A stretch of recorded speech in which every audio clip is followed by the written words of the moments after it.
and the other members of the subcommittee and their staffs. I've provided you all with detailed information in my written testimony and want to highlight four key areas that bear emphasis. First, the national importance of our IPO markets.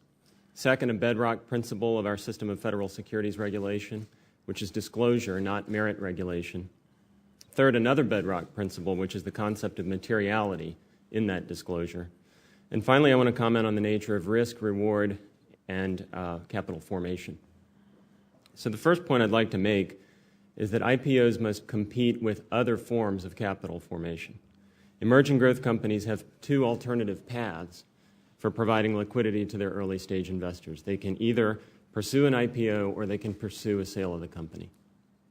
An inhospitable IPO environment sends more early stage companies toward a sale process and away from the IPO alternative.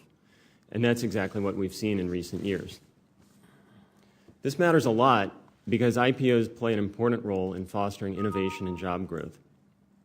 As President Obama said when he signed the Jobs Act into law, new businesses overall account for almost every new job that's created in America, and going public is a major step towards expanding and hiring more workers for those companies.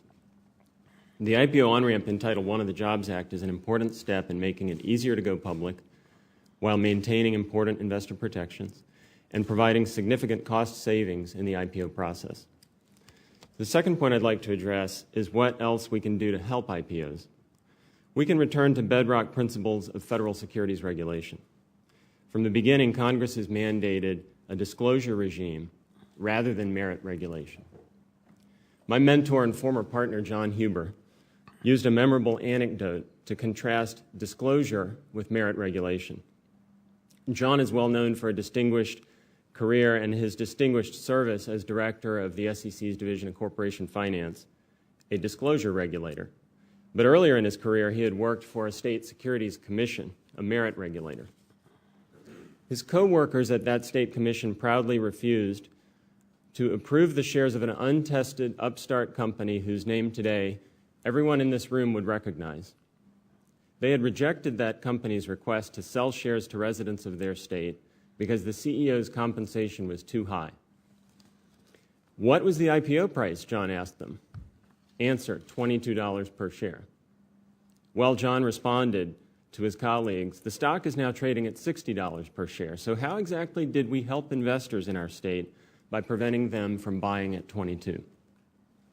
That anecdote sums up merit regulation, and it highlights the benefits of a disclosure regime that lets investors choose the winners and losers. The third point I want to make is about disclosure and what information companies must provide to investors in a regime that takes the path of disclosure rather than merit regulation. The tried and true answer to that question is that disclosure of all information that is material is required. Well, anyone who has looked at an IPO prospectus recently may wonder whether we've gone far afield from that central principle of disclosing material information. An IPO prospectus today is a lengthy and detailed document running as much as 200 pages or more often. Brevity may be the soul of wit, but it's hardly the hallmark of an IPO prospectus. A balanced and reasonable approach to materiality is critical to the success of any disclosure-based regulatory regime. An avalanche of trivial information obscures truly important information and does nothing to increase the protections to investors. My last point is about risk. It's a simple fact of economic life that not all IPOs succeed. Any commercial